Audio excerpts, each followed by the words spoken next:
आनन्दलक्षणमनाहत नाम्निदेशे नादात्मना परिणतं तव रूपमीशे प्रत्यङ्मुखेन मनसा परिचीयमानं शंसन्ति नेत्रसलिलैः पुलकैश्च धन्याः அப்படிங்கிறது நாலாவது ஸ்லோகம். இதுக்கு அன்வயம் அப்படின்னு நம்ம பார்ப்போம். ஈஷே தவ ஆனந்த லக்ஷணம் ரூபம் அநாகத நாமிதேஷே நாதாத்மனா பரிணதம் பிரத்யங்முகேன பரிச்சீயமானம் தன்யாஹ நேத்ரசலிலைஹி புலகைஹி ஷம்சந்தி. என்ன சொல்றார் மகாகவி காளிதாசர்? ஈஷே அப்படின்னு கூப்பிடுறார். இங்க மூணாவது ஸ்லோகத்துல என்ன சொன்னார்? கிரிராஜ கன்யே அப்படின்னார். அங்கேருந்து இங்க இப்போ ப்ரொமோஷன். அம்பாள் என்னன்னு கூப்பிடுறார்? ஈஷே.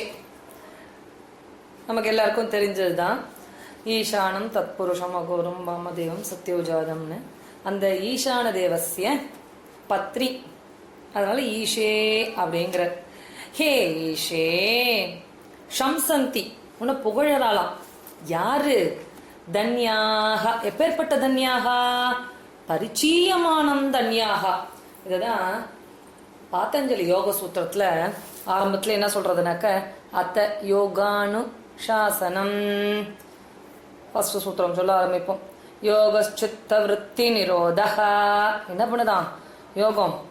சித்த விருத்தியை நிரோதம் செய்யறதாம்.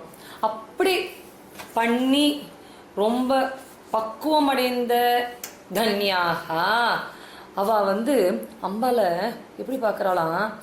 ஆனந்தத்துக்கு லட்சணமான ஒரு ரூபம் கொண்டவளாக அம்பால தரிசனம் பண்றாளாம். அந்த தரிசனம் பண்ணினதை எப்படி அனுபவிக்கிறாளாம்? கண்ணுலேயும் ஜலம் கொட்டுறதாம் அப்படியே. நேத்திர சலிலைஹி ஆனந்த பாஷ்பம்னு சொல்றது.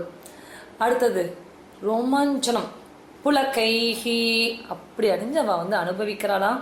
அப்பேற்பட்ட ரூபம் கொண்ட அம்பாள் எங்க இருக்கா அப்படின்னாக்க அநாகத நாம்னிதேஷே. அநாகதம் அப்படிங்கிற இடத்துல இருக்காளாம். என்ன ரூபமா இருக்கா அம்பாள்? நாத ரூபமா இருக்காளாம். நாதாத்மனா பரிணதம். அந்த ரூபமான அம்பால பிரத்யங்முகேன எதிர்நோக்கி காத்து தரிசனம் பண்ணி புலகாங்கிதம் அடையறாளாம். அந்த பரிபக்குவமான மனதை உடைய பாக்கியசாலிகள். அநாகத நாம்னி அப்படிங்கிற நிறைய எல்லா சக்கரங்களையும் சொல்ற தந்திரசாஸ்திரத்துல 6 சொல்றது. என்னென்ன அப்படின்னாக்கா மூலாதாரம், சுவாதிஷ்டானம், மணிப்பூரகம், அநாகதம், விசுத்தி, ஆக்யான்னு சொல்றது. அதுக்கு மேல சகசிராரம்.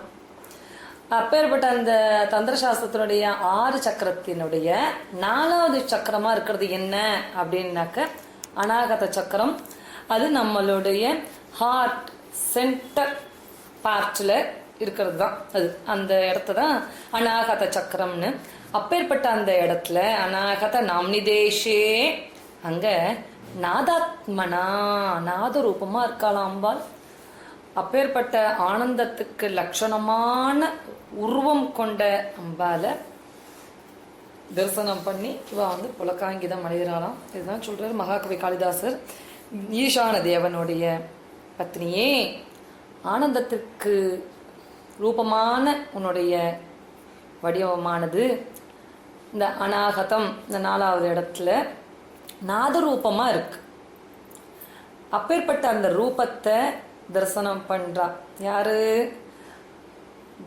நல்ல ஒரு பக்குவமான நிலையை கொண்ட புண்ணியாத்மாக்கள் தரிசனம் பண்ணிட்டு அதை எப்படி அனுபவிக்கிறாளாம்? ஆனந்த பாஷ்பங்களினாலும் ரோமாஞ்சங்களினாலும் அனுபவிச்சு புகழறாளாம். ஷம்சந்தி புகழறாளாம். இது 4வது ஸ்லோகம். தன்யவாதம். ஆனந்த